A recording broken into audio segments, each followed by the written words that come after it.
Good morning, student. Today we will study the Ohm's law, and for knowing the Ohm's law, just see here. It is a simple circuit. ये एक साधारण circuit है और यहाँ पे देखो कि हमने इसको ओपन रखा है और ओपन रखने का मतलब यहाँ पे करंट नहीं मूव कर रहा है. No current, there is no flow of the current. Current का फ्लो नहीं है. अब देखो यहाँ पे बैटरी है, बैटरी हमने लगाया है और बैटरी का यहाँ दो पोटेंशियल है. एक हो गया हायर पोटेंशियल, एक हो गया लोअर पोटेंशियल. अब जैसे ही हम यहाँ देख रहे हैं हायर पोटेंशियल को हमने क्या कंसीडर किया, पॉजिटिव 1, और लोअर पोटेंशियल को क्या कंसीडर कर रहे हैं, नेगेटिव. तो ये सर्किट में आप देख रहे हो कि यहाँ पर बैटरी लगा है. बैटरी हमको पोटेंशियल प्रोवाइड करता है और वो पोटेंशियल डिफरेंस प्रोवाइड करता है. क्या यहाँ पर मिल रहा है, higher potential to lower potential. That means there is a potential difference. इसके बीच में बैटरी हमको क्या सप्लाई दे रहा है, क्या बता रहा है, that is the potential difference. Potential difference between the two ends, and that potential difference whenever we close this one. अब इसको हम यहां से क्लोज कर दिए. ये ओपन था, ओपन हटा करके हम इसको क्लोज कर दे रहे हैं. यहां पर ऐसे कर दिए, क्लोज कर दिए. इट नाउ कनेक्टेड, तो क्लोज कर दिए, क्लोज्ड सर्किट. नाउ क्या आप देख रहे हैं, the current will start to move. Current circuit पे मूव करने लगा. क्या देखे कि जब आपने पोटेंशियल डिफरेंस, मान लो हमने भी पोटेंशियल डिफरेंस लिया है, पोटेंशियल डिफरेंस है, एनर्जी का अंतर है, तो ऐसे में करंट सर्किट पे मूव करता है. अब अगर हम पोटेंशियल बढ़ाएंगे तो करंट का मात्रा बढ़ेगा. ये हम लोग यहाँ पर जनरल देख रहे हैं. इसी बात को ओम्स ने बताया. कैसे बताया, देखो यहाँ पर हम एक सर्किट और बनाते हैं, एक और रिलेशन देखते हैं. मान लो हमने एक लोड रेजिस्टेंस कनेक्ट किया है यहां पर, और ये लोड रेजिस्टेंस सपोज करो ये कंडक्टर है, या फिर एक बल्ब है, या फिर एक फैन है, कुछ भी है. ऐसे में लोड रेजिस्टेंस आपने लगाया और ये लोड रेजिस्टेंस के साथ हम रिलेशन को देख रहे हैं. कैसे देख रहे हैं, अभी हमने कहा कि पोटेंशियल का डिफरेंस होने से करंट का फ्लो होता है. ओम्स ने भी यही बात कहा कि पोटेंशियल का डिफरेंस दो एंड में है. इसी कंडक्टर में दो एंड में पोटेंशियल का डिफरेंस है, और मान लेते हैं ये potential difference that is the point A and this one is the point B. यहां पोटेंशियल VA ले लिए, यहां पोटेंशियल VB ले लिए, और ये जो डिफरेंस है पोटेंशियल का VA minus VB that is equal to V. Let's suppose मान लेते हैं, और ये लोड रेजिस्टेंस आपने RL लिया. अब यहां पर कह रहा है कि अगर करंट यहां पर चल रहा है, किसी कंडक्टर से करंट चल रहा है, इसका मतलब यहां पे पोटेंशियल का डिफरेंस है. That difference is measured by the current. Current क्या, अगर करंट का मात्रा बढ़ाएंगे इसका मतलब पोटेंशियल डिफरेंस ज्यादा है. ये हम रिलेशन देखें. अब यहां से मान लो हम एक सिंपल सर्किट बनाते हैं, यहां हमने लोड लगा दिया.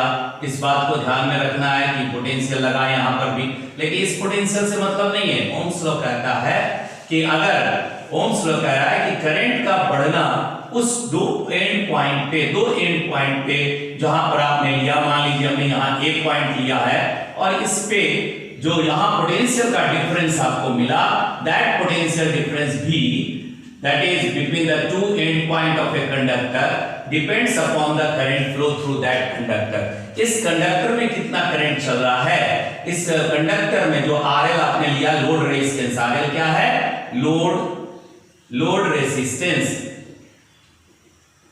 और ये लोड रेजिस्टेंस हो सकता है कि एक आपका बल्ब हो, या फिर फैन हो, या कोई भी अप्लायंसेस है करंट का, सर्किट का, करंट का, वो अप्लायंसेस आपने लगाया. तो हम यहां पर क्या, ओम्स ने कहा कि अगर, एक और बात, अगर फिजिकल कंडीशंस को कांस्टेंट रखते हैं, जैसे temperature, pressure, strain, compression, like this, अगर ये सब चीज हम कांस्टेंट रखते हैं तो potential difference between the two ends of A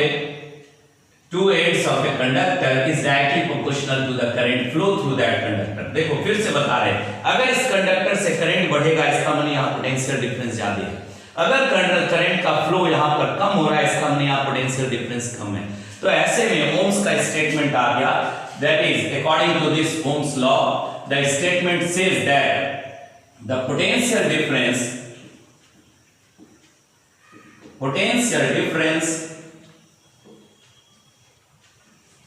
across the ends of a conductor, across the ends of a conductor, जो कंडक्टर आपने RL के रूप में लोड रेजिस्टेंस लिया है, कंडक्टर जो आप यहां पर RL के रूप में लोड रेजिस्टेंस के रूप में देख रहे हैं, तो potential difference across the end of a conductor is directly proportional to the current flow through it, provided the physical conditions remain constant, provided the physical condition like temperature, very common, temperature like here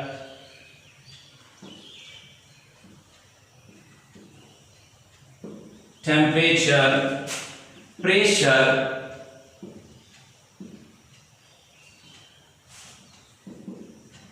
strain, compression, etc. बहुत सारा जितना भी physical quantity है वो सभी को हम देख रहे हैं। अगर रिमेन कांस्टेंट तो ये अगर टेम्परेचर यहां नहीं बढ़ता है, अगर यहां प्रेशर का कोई अंतर नहीं होता, अगर यहां स्ट्रेन नहीं बढ़ता है, अगर यहां कंप्रेशन, जितने भी फिजिकल कंडीशन है, कॉमनली करंट अगर मूव करता है तो ऐसे में लोड रेजिस्टेंस गर्म हो जाता है, इसका मतलब यहां टेम्परेचर बढ़ रहा है। अगर टेम्परेचर का बढ़ना या किसी भी फिजिकल कंडीशन का नहीं हो, कांस्टेंट होना, मतलब नहीं उसमें किसी प्रकार का चेंज ना हो, ऐसे कंडीशन पे आपने लिखा है the potential difference across the end of a conductor is directly proportional to the current flow through it. That means the potential V is directly proportional to I. और क्योंकि सारा चीज कांस्टेंट आपने फिजिकल कंडीशन रखा है, ऐसे में V proportionality constant को हम लोग किस रूप में लेते हैं? R के रूप में, रेजिस्टेंस के रूप में। और ये रेजिस्टेंस हमने किस तरह का दिखाया है? That is RL load resistance into current I. And this is the relation statement given by the Ohms. Ohms ने कहा कि अगर किसी कंडक्टर में करंट मूव कर रहा है, इसका हमने वहां पोटेंशियल डिफरेंस है, और वो अगर करंट का बढ़ना होता है, इसका हमने पोटेंशियल डिफरेंस बढ़ रहा है, अगर बड़ा ग्रेटर है, अगर यहाँ पर कम करंट जा रहा है, इसका हमने पोटेंशियल कम डिफरेंस क्या है between the two ends of a conductor कम है। और उसने ये बेसिक लॉ बताया, it is not a fundamental law of current, it is the basic law, that is the relation given by the Ohms between the potential, current, and at the physical constant to be constant, on that case physical conditions to be constant, on that case the resistance is also constant। कैसे अभी हम लोग देखेंगे, graph में भी समझेंगे। तो ऐसे में हम यहाँ एक रिलेशन और पाएं, that RL या load resistance, where RL is the resistance of the conductor, where RL is the resistance of the conductor, और इसको कॉमनली हम लोग RL को ही लोड रेजिस्टेंस को R से रिप्रेजेंट करते हैं, तो यहाँ पर V is equal to RI भी लिख सकते हैं। और ऐसे में R को हम निकाल रहे हैं, R is equal to V by I, and this R is the constant। हम यहाँ पर लिख सकते हैं V by I is equal to R, that is the constant।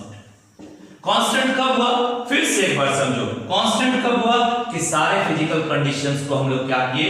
Constant माने, constant at constant physical condition. So ये relation हमारे पास आ गया, और इस रिलेशन से हम क्या बोल सकते हैं कि according to this the potential difference, it is the ratio of the potential difference across the ends of a conductor to the current flow through that conductor, that is also the one, it may be defined as the ratio, it may be defined as it may be defined as the ratio between the potential difference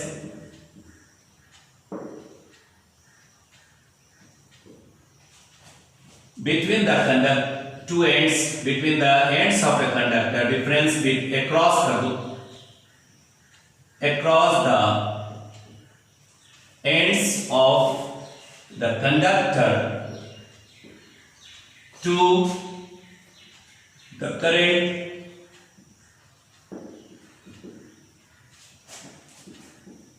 flow through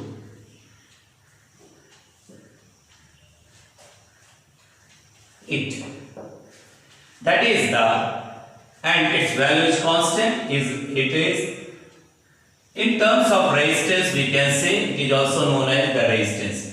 So यहाँ पर हम क्या देख रहे हैं कि ratio, यही आप लिखे हैं V by I, that is equal to constant and that is equal to R. ये रेजिस्टेंस का ये रिलेशन भी ओम्स ने कहा and that is the relation number 3. और 2 भी ले सकते हैं क्योंकि हमने 2 यहाँ पर लिखा हुआ है. तो ऐसे में इस रिलेशन से हम ओम्स लॉ को समझे. ओम्स लॉ क्या कहता है, किसी भी कंडक्टर के 2 एंड्स में जो करंट का मूव करना हो रहा है that will represent the potential at that 2 ends of a conductor. अगर करंट ज्यादा है तो पोटेंशियल ज्यादा है, पोटेंशियल डिफरेंस ज्यादा है. अगर करंट कम है इसका मतलब पोटेंशियल डिफरेंस कम है. सो उस रिलेशन को आपने लिया and that is the Ohm's law. Now अभी हम बात कर रहे हैं कि graphically how can we understand this Ohm's law. देखो ग्राफिकल रिप्रेजेंटेशन में कि ये जो हमने कहा कि रेजिस्टेंस कांस्टेंट रहेगा और जो आपने कंडीशन लिया वो सभी को कांस्टेंट करेंगे. तो कंडीशन क्या है, टेम्परेचर, प्रेशर. तो ऐसे में जो लोड रेजिस्टेंस है या रेजिस्टेंस है of a conductor is constant. ये आपको मिल रहा है. देखो यहाँ पे हमने पोटेंशियल को V से रिप्रेजेंट किया, graphical representation, graphical of Ohm's law. Ohm's law ही ले रहे हैं of Ohm's law, graphical representation. अब ऐसे में पोटेंशियल आप ले लेंगे, यहां पर V is the potential difference and current I. और यहां हमने लिखा है टू अंडरस्टैंड दिस रिलेशन. मान लो यहां पोटेंशियल 1 वोल्ट है. Volt is the unit of the potential. We know that 1 volt and the current ampere है. Ampere is the current. और ऐसे में यहां हमने दिखाया 1 volt, 2 volt, 3 volt, 4 volt, 5 volt and like this 1 2 3 4 5. और ऐसे में हम क्या देख रहे हैं, एम्पियर भी दिया हुआ है. तो जैसे जैसे हम current, certain physical condition remain constant, conditions remain constant, conditions, physical condition remain constant. अगर फिजिकल कंडीशन को कांस्टेंट रखते हैं तो ऐसे में अगर हम 1 एम्पियर करंट लेते हैं तो 1 वोल्ट मिलता है, यहां हमने पॉइंट कर दिया. फिर 2 लेते हैं तो 2 वोल्ट हमको मिलता है, यहां पॉइंट कर दिए. 3 लेते हैं तो 3 पॉइंट यहां मिलेगा. 4 लेंगे 4 मिलेगा, पॉइंट मिलेगा बिटवीन दिस 2. 4 एम्पियर करंट बढ़ा रहे हैं. जैसे जैसे हम करंट बढ़ा रहे हैं वैसे वैसे पोटेंशियल डिफरेंस भी हमको मिल रहा है और ये बढ़ते चला जा रहा है. और जब इसको हम ग्राफिकली रिप्रेजेंट करते हैं तो हम क्या देख रहे हैं कि it is the linear graph. Linear graph ये कैसा है, लीनियर ग्राफ है, सीधा आपको मिल रहा है, लीनियर ग्राफ मिल रहा है, स्ट्रेट लाइन ग्राफ है and this is the straight line graph. Linear graph represent कर रहे हैं. और ये लीनियर ग्राफ क्या है, that is the V by I is equal to R and R क्या है, कांस्टेंट है. R क्या है, कांस्टेंट है, that is equal to constant. That is the resistance constant है किसी कंडक्टर का. अभी हमने कहा कि अगर कंडीशंस क्या क्या है, टेम्परेचर, प्रेशर, etc. बहुत सारा चीज है. तो अगर उन सभी चीज को किसी तरह का कोई चेंजेज अगर कंडक्टर में नहीं होता है तो ऐसे में हमको एक लीनियर ग्राफ मिलता है. और इस बात को हम देख रहे हैं कैसे, देखो मान लो हमने ले लिया दिया कि potential for the 1 ampere, potential for the 1 ampere, और इसमें रिलेशन हमारे पास है V बाई I, और यहां पर अगर हम पहला केस लेते हैं R1, सपोज करो R1, और R1 हमको क्या मिल रहा है यहां पर 1 by 1, that is the 1 constant है। फिर अगर देख रहे हैं, अभी हम कुछ भी नहीं लिख रहे हैं, आप वोल्ट पर एम्पियर लिख सकते हैं, दैट इज द यूनिट। फिर अगर हम R2 को कंसीडर करते हैं, R2 is equal to again here 2 by 2, that is equal to again we have the 1 volt per ampere. Now like this, R3 is equal to 3 by 3. 3 point is the current ampere and potential is also the 3. For our better understanding, ये सभी हम क्यों बता रहे हैं? क्योंकि हमारा understanding हो कि अगर कांस्टेंट सारा कंडीशन है तो ऐसे में हमेशा हमको रेजिस्टेंस क्या मिल रहा है? कांस्टेंट मिल रहा है। और या बोल सकते हैं the ratio between V by I, हर जगह रेशियो आप ले रहे हो V by I, यहां भी हम लोग लिए V by I, तो ये कांस्टेंट मिल रहा है। R4 कर दिए, that is V by I again here, and that equal to 4 by 4 is equal to 1 volt per ampere. Like this R5 कर दिए, that is again V by I is equal to 5 by 5 is equal to 1 volt per ampere. Now देखो यहां पे क्या मिल रहा है कि आपने देखा कि R1 is equal to R2, R1 is equal to R2 is equal to R3 is equal to R4 is equal to R5, that is equal to R, और ये क्या मिला? कांस्टेंट मिला। That means the ratio between the two potential to the current वो हमेशा क्या है? Constant है। एक ग्राफिकली हमने समझा इस बात को, और ये प्रैक्टिकल अप्रोच है, ओम्स लॉ प्रैक्टिकल अप्रोच है कि अगर हम टेम्परेचर कंडीशन, फिजिकल कंडीशन को कांस्टेंट रखते हैं तो हमको एक लीनियर ग्राफ मिलता है। Practical means experimentally we will prove this one. तो ऐसे में एक स्ट्रेट लाइन ग्राफ हमको मिला, और straight line graph linear graph मिला जिसमें कांस्टेंट वैल्यू हो रहा है of the ratio of V by I, जिस कांस्टेंट वैल्यू को हम क्या कहते हैं?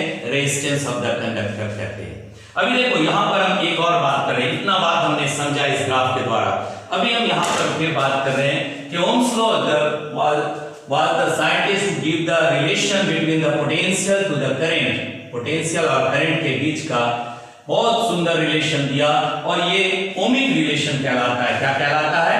Ohmic relation. इसमें क्या हमने देखा कि जो भी आप पोटेंशियल लेते हैं that is the ohmic relation, ohmic relation. और ओमिक रिलेशन में क्या हमको मिला? That is V by I is equal to constant, और इस कांस्टेंट को आप क्या लिखते हो? That is R, resistance. R माने resistance of the conductor, resistance of the conductor. और ये कब हुआ? जब आपने कंडीशन लिया। कंडीशन क्या है? फिजिकल कंडीशन रिमेन कांस्टेंट, और ये सभी चीज हमको मिल रहा है फिजिकल। और ऐसे जहां पर लीनियर ग्राफ मिलता है उसको हम क्या कहते हैं? ओमिक रिलेशन और ओमिक कंडीशन, जहां पर ये सब चीजें। अब देखो ऐसा नहीं है कि ग्राफ यहां पर हमने देखा और वो हमेशा 90 डिग्री 45 डिग्री बनाएगा, ऐसा नहीं। यहां ऐसा नहीं है। हो सकता है कि अगर हम पोटेंशियल, एक और ग्राफ देखो, यहां पर एक और ग्राफ देखिए, I करंट और वोल्टेज के बीच में, पोटेंशियल के बीच में देख रहे हैं, तो ऐसे में ये ग्राफ ऐसा भी हो सकता है। इसका मतलब दोनों रिलेशन को भी समझेंगे। यहां पर एक ग्राफ हो गया, ये ऐसे भी हो सकता है, मतलब कोई भी एंगल हो सकता है, but for any angle between the potential to the current, that is the x coordinate, y coordinate. तो यहां पर हम क्या जाने कि एनी एंगल, यहां ये ऐसा भी थीटा हो सकता है, और यहां पर भी हो सकता है, θ1 भी हो सकता है। कोई पर्टिकुलर नहीं है कि 45 डिग्री हमने बना दिया इससे 45 डिग्री होगा, ऐसा नहीं। कोई भी एंगल हो सकता है, but the graph must be V by I and that is the constant, और वो हमेशा कांस्टेंट होगा जिसको आप रेजिस्टेंस के रूप में ले रहे हैं। देखो एक और बात कर रहे हैं कि यहां पर हमको एक रिलेशन भी मिल रहा है ग्राफ से। क्या रिलेशन मिल रहा है? जो आपने कहा रेजिस्टेंस R, अगर हम इसको R1 कर दे और इसको R2 कर दे, और हम ही कहें कि किस में रेजिस्टेंस ज्यादा है, तो आप R1 R2 को देख करके बता दोगे कि किस में रेजिस्टेंस ज्यादा है, क्योंकि जहां करंट ज्यादा चल रहा है और पोटेंशियल कम, एनर्जी कम में करंट ज्यादा है, इसका मतलब वहां रेजिस्टेंस कम है। तो इस रिलेशन को अगर हम देखते हैं तो resistance R1 is greater than R2। इस रिलेशन में हम देख रहे हैं। और ऐसा क्यों है, तो इसके पीछे भी है कि टेम्परेचर का वैल्यू हो सकता है, कोलिजन्स हो सकता है, क्योंकि कोलिजन ही टेम्परेचर का कारण है between the electrons, between the ions, between the atoms. तो ये कोलिजन के चलते ऐसा हो रहा है। तो अभी हमने जाना यहाँ पर कि एंगल कुछ भी होगा, लेकिन एक इंपॉर्टेंट पॉइंट है नोट पॉइंट में, linear graph. Note point Ohm's law is always linear practically, और means theoretically it is linear graph, it is linear or straight line graph or straight line, and slope to the time axis, slope to the current axis and slope to the current I axis. ये linear graph होगा, straight line graph होगा, linear graph होगा। अभी यहां देख रहे हैं कि ऐसे में दूसरा इंपॉर्टेंट पॉइंट ये हो गया, पहला पॉइंट। सेकंड पॉइंट इंपॉर्टेंट क्या है कि लीनियर ग्राफ होगा, it must follow from the zero, it must start from the zero, it must start from the zero of the coordinate of the coordinate set of the origin of from the origin कह सकते हैं, must start from zero, that is from origin। ऐसा नहीं है कि अगर हम इस ग्राफ को ले लें यहां पर और यहां पर हम कह दें कि ये यहां से स्टार्ट हो रहा है, इट इज नॉन ओमिक। ये क्या है, ओम्स लॉ को फॉलो नहीं कर रहा है, इट इज नॉन ओमिक। ठीक है, यहां पर से अगर हम स्टार्ट देख लें with the current to that of the volt potential, तो ऐसे में ये नॉन ओमिक है, non ohmic relation, non ohmic condition, या ये ओम्स लॉ को फॉलो नहीं करता, it is not follow the Ohm's law. ये ओम्स लॉ नहीं है, इट इज नॉट, या इट नॉट फॉलो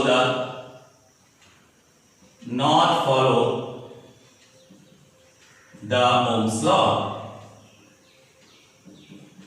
इतना बात हम लोग समझे कि ओम्स लॉ होने का मतलब है कि लाइन और ग्राफ कहां से स्टार्ट होगा, जीरो से स्टार्ट होगा। दैट मींस अगर हम करंट बढ़ाते चले जाएंगे तो पोटेंशियल बढ़ते चला जाएगा, और करंट अगर जीरो होगा तो पोटेंशियल भी जीरो होगा। तभी तो हमने ग्राफ या V is directly proportional to I।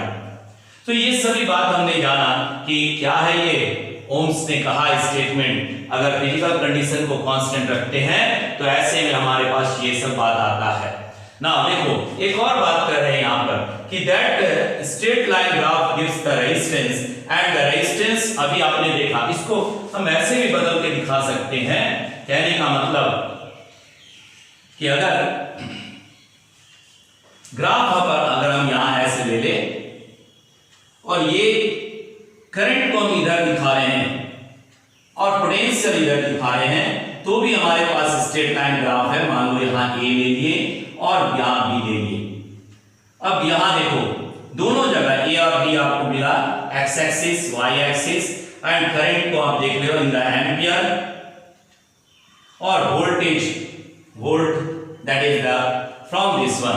अब कह रहे हैं किसमें रेजिस्टेंस ज्यादा है, फिर आ गया मेरे पास कि ये R1 है और R2 है। Which one have the greater resistance, किसके पास रेजिस्टेंस ज्यादा है, तो रेजिस्टेंस R1 क्या है, लो है, R2 ज्यादा है, क्योंकि यहां पे करंट का रिलेशन देख रहे हैं, करंट यहां कम है, पोटेंशियल ज्यादा हो रहा है। तो ऐसे में हम कह सकते हैं कि the resistance R2 is greater than resistance R2 is greater than R2 resistance is greater than resistance R1। तो इस तरह हम ग्राफ से भी समझे कि ओम्स लॉ क्या होता है, and that is all about